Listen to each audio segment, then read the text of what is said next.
Number 9, former Red Sox third baseman Wade Boggs is in the Hall of Fame and is generally regarded as one of the best hitters ever in baseball.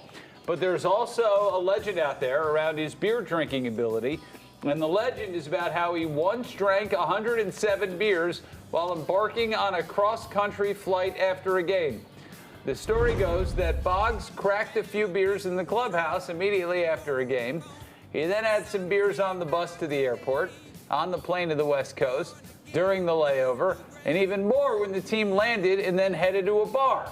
Well, the guys from It's Always Sunny in Philadelphia loved the story and even worked it into an episode where they try to beat his record, which is thought to be 50 beers. Boggs had a cameo in the episode, and actor Charlie Day says that he pulled him aside at one point and said, "Charlie, it really was 107.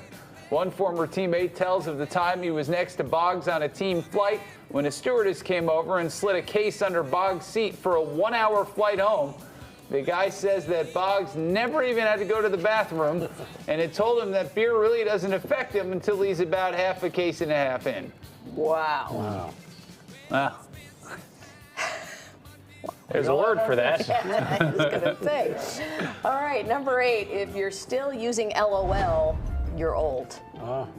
Get with the times, boomer. Gen Z prefers this one instead. IJBOL. I just burst out laughing. Oh, that's a lot of letters. I had a 27-year-old text me LOL yesterday. This is wrong. All right. Well, here's why this change is popular right now. Gen Z collectively declares certain words or phrases uncool or cringe. So LOL is cringe. I thought cringe was cringe now. I mean, they don't use cringe anymore, do they? It's all confusing. Anyway, use the longer, more complicated IJBOL What the heck instead. does that mean?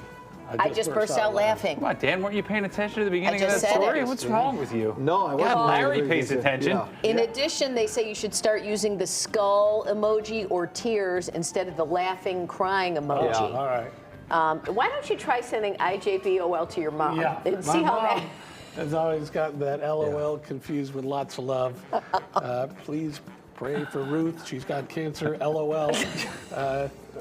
It could be It tricky. could be LOL. Don't laugh out loud. Could be tricky. On the B team group text chat, Morgan does use the skull instead of LOL. I just thought about that. She uses a skull A skull, laughing? like I'm she's dead, dead? like you're dead laughing. Oh. Like if someone Good says for something her. very Oh, funny. I didn't know what that meant. Yeah, you have the skull. That means like that was really Like I'm funny. dying. Instead of like the laughing emoji. Like No she just offense, uses but who in that group text is saying anything that warrants a skull emoji, Dan?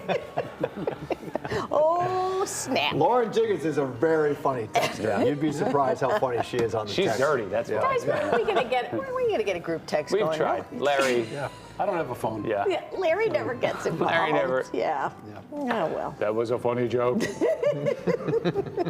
All right, number 7. This is one of the most coveted baseball cards ever. This is infielder named Art Whitney, sharing a moment with the cute puppy. And it's from 1887. The card came in a pack of Olds Judge cigarettes. And its popularity is not about the player.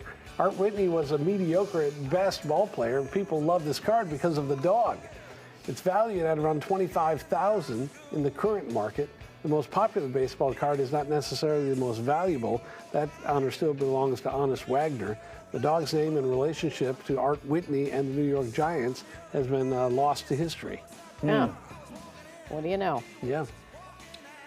You got 2 in a Yeah, row. back to back. They feel like I'm really bringing it here. All right, time for number 6. Here's something pretty simple from the Twitter account Faces in Things.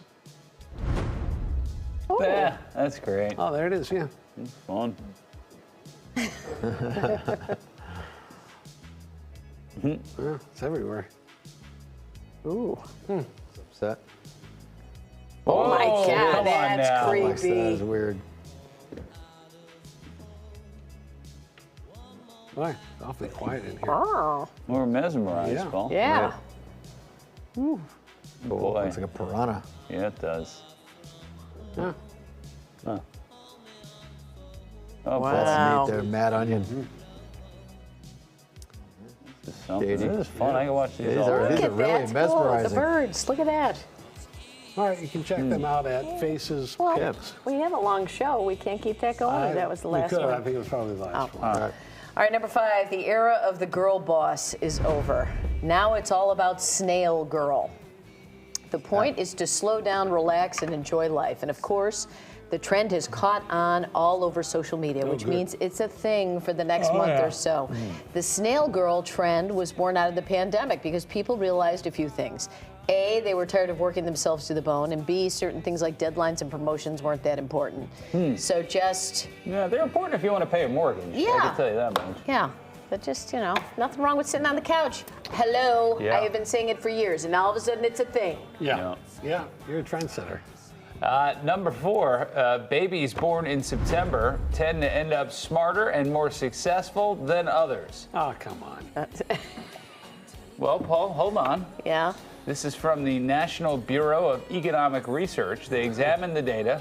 If your child is born in this month, they are likely the oldest in their kindergarten class. Now, it may seem small, but this gives them very big physical and mental advantages over other children.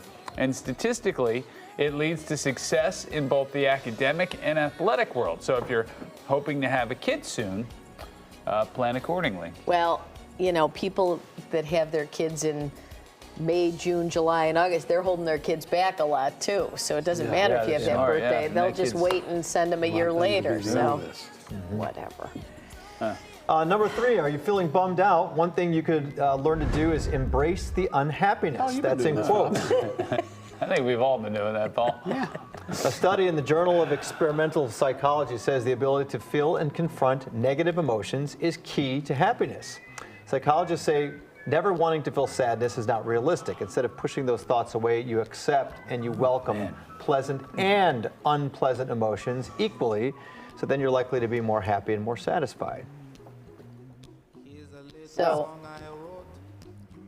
don't try and push the negative feelings away. Embrace them. Sam, I'm feeling sad right now. Right? Negative. Yeah, Robin, embrace when you're feeling negative. Yeah, I've been doing, again, You may something want I've to been doing embrace when you're feeling positive. That might be more that might be compelling more for of a you. challenge for me. Yeah. More interesting, surely. All right, number 2, finally something that combines 2 of my favorite things, Bigfoot and fashion. Check out these 5-finger shoes. Oh, those are fun. Not only are these slippers super cozy, they're giving me wild animal vibes. I'm here for it. And then there's that all-important touch of whimsy with the painted toenails. They're from a company called Sway Coke. They're like $245. $245. It's a small price to pay to be on trend.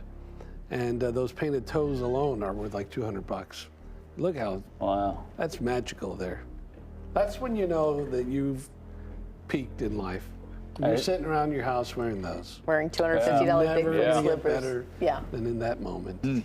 All right, number 1. So the actor Michael Caine announced that he is going to retire from acting after his final film comes out. He's 90, so that makes sense. Jeez. As a tribute, there are some great scenes from the 2010 movie called The Trip. In that movie, the British comedians Steve Coogan and Rob Brydon improvise and play fictionalized versions of themselves as they do a restaurant tour of northern England, and they share their Michael Caine impressions.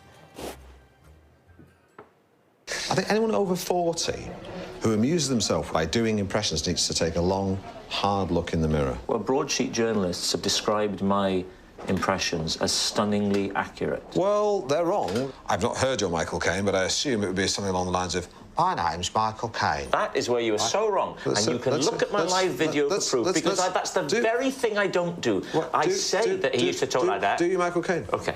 I say Michael Caine used to talk like this in the 1960s, right? But that has changed. And I say that over the years, Michael's voice has come down several octaves. Let me finish. And all of the cigars and the brandy don't let me finish. Can now be heard. OK. I've not finished in the back of the voice. And the voice now. I've still not finished. The voice. You're panicking. Because you look like you're about to bloody talk. Let me finish. Right, so Michael Caine's voice now in the Batman movies and in Harry Brown. I can't go fast because Michael Caine talks very, very slowly. Right, this is how Michael Caine speaks. Michael Caine speaks to his nose like that. He gets very, very specific. It's very like that. When it gets loudly, it gets very loud indeed. It gets very specific. It's not quite nasal enough the way you're doing it, all right? You're not doing it the way he speaks. You're not doing it with the kind of And you don't do the broken voice when he gets very emotional. When he gets very emotional indeed. She was only 16 years old. She was only 16. You're only supposed to blow the bloody doors off. That's Michael Caine. Very good. That's 99. For them.